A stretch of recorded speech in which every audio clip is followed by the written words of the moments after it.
The Scandalous Life of Al Capone in Prison. Alphonse Gabriel Capone, better known as Al Capone, is a name synonymous with organized crime in America during the early 20th century. As the notorious leader of the Chicago outfit, Capone's reign over the criminal underworld came to an end when he was sentenced to prison in 1931 for tax evasion. His time in prison, however, was far from ordinary and was filled with scandalous and shocking events that continue to intrigue historians and the public alike. Here are 10 of the most incredible and controversial facts about Al Capone's life behind bars. Fact number 1. The arrest and conviction. In the high-stakes game of cat and mouse between Al Capone and the federal government, the pivotal moment came in July 1931 when Capone was indicted on charges of tax evasion. Despite his notorious background in bootlegging, gambling, and violence, it was financial misconduct that led to his downfall. The trial, which captured nationwide attention, concluded in October 1931 with a guilty verdict. By May 1932, Capone was sentenced to 11 years in federal prison and fined $50,000, along with $7,692 for court costs, and the $215,000 plus interest due in back taxes. Capone's incarceration began at the U.S. penitentiary in Atlanta. Upon arrival, a medical examination revealed his affliction with syphilis and gonorrhea, alongside severe cocaine withdrawal symptoms that had significantly damaged his nasal passages. This medical insight into Capone's health was a stark revelation to the public, who had known him only as a robust and ruthless gangster. Number 2. Luxurious cell in Eastern State Penitentiary. Al Capone's stay at Eastern State Penitentiary, starting in May 1929, was marked by an extraordinary level of comfort. His cell stood in sharp contrast to the austere conditions typical of the period.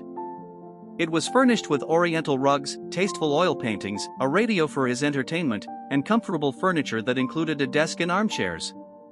This luxurious setup not only demonstrated Capone's influence but also sparked widespread speculation and criticism regarding corruption within the prison system. Photos of Capone's plush cell circulated, fueling discussions about the fairness and integrity of the American penal system. Number 3. Capone's work and protection in Atlanta. During his time at the Atlanta Penitentiary, Capone was assigned to the shoe repair shop, where he worked regular 8-hour shifts. Despite his notorious background, his deteriorating health made him vulnerable, compelling him to secure a group of protectors within the prison walls. His main protector was Red Rudensky, a former petty thief with connections to Capone's Chicago network. Rudensky's role extended beyond mere physical protection. He also provided emotional support to Capone, who was increasingly grappling with his mental and physical health issues. This protective arrangement, combined with Capone's ongoing influence within the prison, contributed to the decision to transfer him to the more secure Alcatraz facility in August 1934, reflecting ongoing concerns about his ability to manipulate prison systems. Number 4. The knife attack incident. One of the most violent episodes during Capone's incarceration occurred in June 1936 at Alcatraz, involving inmate James Lucas. In a sudden and unprovoked attack, Lucas assaulted Capone with a pair of scissors, managing to inflict a minor wound on Capone's chest. This incident underscored the perilous environment within Alcatraz, highlighting the constant threat posed to and by high-profile inmates. The attack also demonstrated Capone's diminished capacity to respond to threats. His health had deteriorated to the point where he could no longer defend himself effectively, signaling his weakening grip on both his physical and mental faculties. This event prompted the prison authorities to reassess and tighten security measures to prevent further incidents of this nature. Number 5. The infamous Banjo Band. While Alcatraz was notorious for its strict discipline and harsh conditions, it also provided some inmates with unexpected opportunities for self-expression. Al Capone, amidst his turbulent life in prison, sought solace in music, an interest that culminated in the formation of the Rock Islanders, a prison band composed of fellow inmates. Capone, showcasing a lesser-known talent, played the banjo with notable skill, a stark contrast to his infamous public persona as a ruthless gangster. The band, which performed regularly in the prison's recreation yard, became a unique source of entertainment and respite for the inmates, symbolizing a form of rehabilitation and humanization for Capone. His involvement in the band not only demonstrated his versatility but also softened his image among both inmates and guards, revealing a complexity to his character often overshadowed by his criminal activities. Number 6. The laundry operation and money laundering.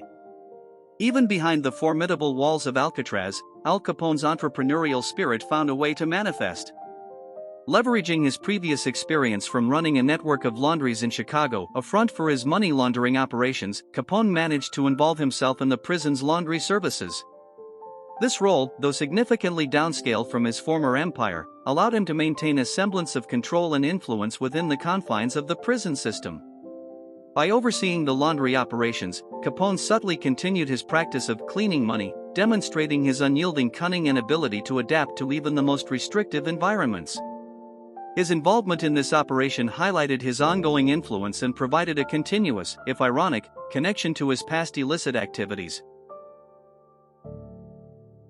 Number 7. Capone's decline in Alcatraz. Al Capone's final years at Alcatraz were marked by a significant and tragic decline in his health, primarily due to untreated neurosyphilis, a disease he had contracted long before his imprisonment. By the time he reached his last year in Alcatraz, his condition had deteriorated so severely that he spent the majority of his time in the hospital ward. The disease ravaged his nervous system, leading to profound confusion, disorientation, and difficulty with basic physical tasks. This once feared mob boss, known for his sharp mind and ruthless decision-making, had become a shadow of his former self, barely recognizable to those who had known him at the height of his power. His dramatic decline was a poignant reminder of the human frailty that underlies even the most formidable figures. Number 8. The transfer and early release. Al Capone's deteriorating health eventually led to a reduction in his sentence. Recognizing that he was no longer the threat he once was, authorities decided to transfer him from the harsh conditions of Alcatraz to the Federal Correctional Institution at Terminal Island, California, a facility better equipped to handle his medical needs. This transfer took place on January 6, 1939, and Capone was released from Terminal Island later that same year on November 16, 1939, after serving a reduced sentence for contempt of court. His early release was heavily influenced by his severe health issues, which rendered him incapable of continuing his life of crime. Capone's release under such circumstances was a quiet end to the explosive life of one of America's most infamous criminals, marking a significant moment in the history of American law enforcement and criminal justice. Number 9. Hospitalization and donations. Following his release, Capone was sent to Baltimore's Johns Hopkins Hospital for treatment of paresis caused by late-stage syphilis. However, due to his notorious reputation, the hospital refused to admit him. He was instead treated at Union Memorial Hospital, to which he later donated 2 Japanese weeping cherry trees as a gesture of gratitude. After several weeks of inpatient treatment, Capone's health remained poor, and he left Baltimore on March 20, 1940, to live with his family in Florida. Number 10. Final years, mental decline, and death. Following his departure from Baltimore, Capone resided at his Palm Island estate in Florida, along with his wife May and son Albert "Sonny" Capone. His health rapidly declined, marked by the severe effects of neurosyphilis which had progressed unchecked for years. In 1946, his condition had deteriorated to the point where a team of doctors and psychiatrists, after thorough examination, concluded that Capone's mental faculties had regressed to those of a 12-year-old child. This dramatic decline isolated him from the criminal world he once dominated, effectively severing the last ties to his former life. Al Capone's final days were plagued by health complications. On January 21, 1947, he suffered a stroke, which was soon followed by pneumonia. Though he initially survived the stroke, his condition worsened, and he suffered a cardiac arrest the following day. Capone died on January 25, 1947, at his Palm Island home, surrounded by family. He was initially buried at Mount Olivet Cemetery in Chicago.